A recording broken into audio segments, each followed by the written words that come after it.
Welcome back to HistoriEnglish. Let me ask you a very simple question. Are you happy? In our modern world, we have everything. We have fast cars, expensive smartphones and big houses. We look at social media and see people smiling.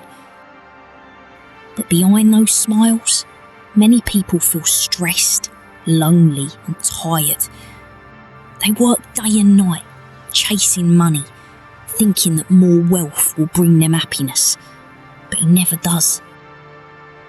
Thousands of years ago, in the ancient city of Athens, the great philosophers looked at the same problem. They discovered that true happiness does not depend on what you have in your pocket. It depends entirely on what you have in your mind. Today, we are going to learn how to live a truly happy life using ancient wisdom. This story is written in very easy English to help you practice your listening and build your vocabulary. Listen to each word carefully, because this story might change the way you look at your life forever. Before we travel into the past, please take a quick moment to subscribe to HistoriEnglish and click the bell icon. Your small support helps us bring you more ancient stories to improve your English and inspire your mind. Thank you so much. Now, let us begin the story. A long time ago, in ancient Greece, there lived a very wealthy merchant named Leo. Leo was a man of great success. He owned ships that travelled across the seas, bringing back expensive silk, gold and exotic spices. His house was the largest in the city, filled with beautiful servant girls and silver plates. But Leo had a dark secret. He was deeply unhappy. Every morning he woke up with a heavy heart. He was constantly worried. What if my ship sink in a storm, he thought. What if thieves steal my gold? What if my friends secretly hate me? He spent his nights drinking wine and counting his coins, but the empty feeling inside him grew bigger and bigger. He bought more houses, more jewellery and more expensive food. But nothing worked. His soul was starving in a palace of gold. One sunny afternoon, Leo heard about an old philosopher named Zeno. People said Zeno was the happiest man in Greece, even though he lived in a small mud hut and had only one piece of cloth to wear. He did not own money. He did not own ships, but his eyes were always full of peace and joy. Leo decided to find this man. He wanted to buy the secret of happiness. Leo rode his horse to the mountains and found the old master sitting under an olive tree, staring at the sky. Leo threw a bag of gold coins at Zeno's feet. "Old man," Leo said loudly, "I am the richest merchant in Greece, but I am miserable.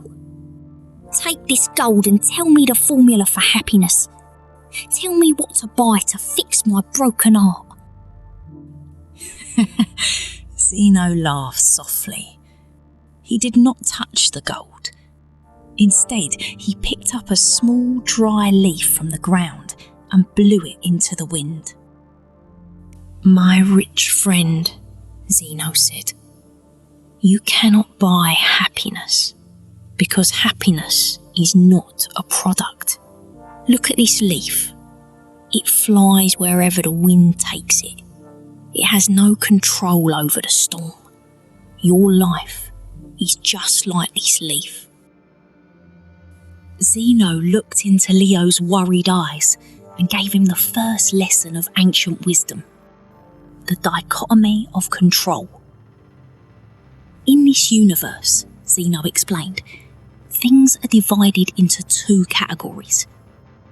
The first category is things you cannot control. The second category is things you cannot control. Your unhappiness comes because you are trying to control things that do not belong to you. You cannot control the weather. You cannot control the sea storms. You cannot control what other people think of you. You can't even control your own business market. When you worry about these things, you are a slave to the world. The only thing you truly control is your own mind, your own choices, and your own character. If you want peace, stop looking outside. Look inside. Leo was confused. "But Master," he said, "if I do not care about my ships and my gold, I will lose everything. How can a man be happy with nothing?"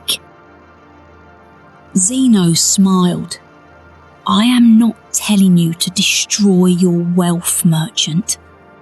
I am telling you to destroy your attachment to it.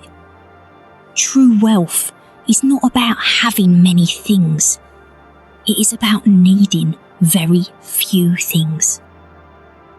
Zeno told Leo about a powerful emperor who once visited a poor philosopher. The emperor asked, "Can I give you anything you want?" The philosopher replied, "Yes, please stand to the side. You are blocking my sunlight." When you understand that the sunlight, the fresh air, and a healthy mind are enough to make you wealthy, Zeno said, no one can take your happiness away. A wise man enjoys his wealth if it is there, but he does not cry if it disappears tomorrow. Remember, your desires are like a wildfire. The more you feed it, the bigger it grows. To kill the fire, you must stop feeding it. Leo sat on the dirt ground next to the master. For the first time in his life, he forgot about his gold. He listened to the birds singing in the olive trees. He felt the warm breeze on his skin. "Master," Leo whispered, "I realise now.